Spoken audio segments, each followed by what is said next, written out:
what to avoid on next keto diet. First, avoid temptation. Temptation is the first thing that will ruin your new lifestyle.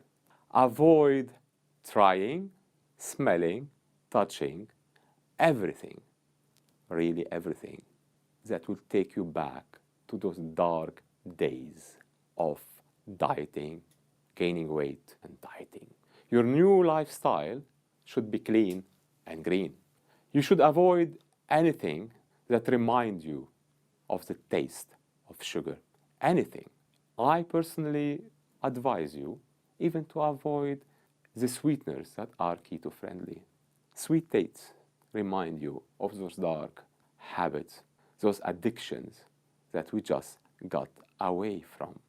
Avoid fruits, and we'll have a special video about the dangerous fructose. Avoid sweets, avoid breads, avoid starches, avoid pasta. Try to stick to the minimum list of stuff that you can eat. It's easier to say, what can I eat instead of what can I avoid? Let's make a list of what we can eat. And will be another video.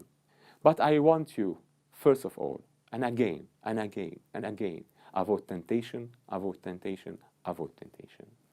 Temptation can be in a restaurant, can be at home, can be in the family, can be in the street, can be from a smell that reminds you of a sweet taste. Don't forget, they have trained you for years and years.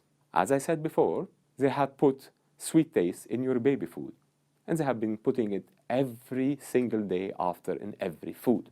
So let's go back and say no fruit, on the exception of maybe few stuff like strawberries. No vegetable except green leafy vegetables. No starches, no breads, no sweets. Yes, it seems dim, it seems little. Remember, you have all the healthy fats, all the healthy meats, our friendly egg that I will do a special video about. Remember, egg is your friend, and this is very important on keto, and you still have your healthy life, which is worth all this stuff you have given away. What would I do if I reached a plateau? Always come back and write down everything you are eating. It's very important. It's very important to know if something has slipped through our temptations into our food daily. Maybe 2 extra cashews somewhere. Maybe a piece of sweetened chocolate somewhere. You can eat chocolate, but have to be dark. Dark chocolate, 99%, is even healthy for you on keto. But let us see the list. Always fill up a list. And usually, the reason for your plateau will be clear. Your body will plateau for 3-4 days. This is normal. It is adapting to your new metabolic rate. But if you see in 6-7 days it didn't change, this means you are eating something wrong. If all your foods are correct, nothing slipped in, that means there is always mainly 2 culprits, nuts and dairy.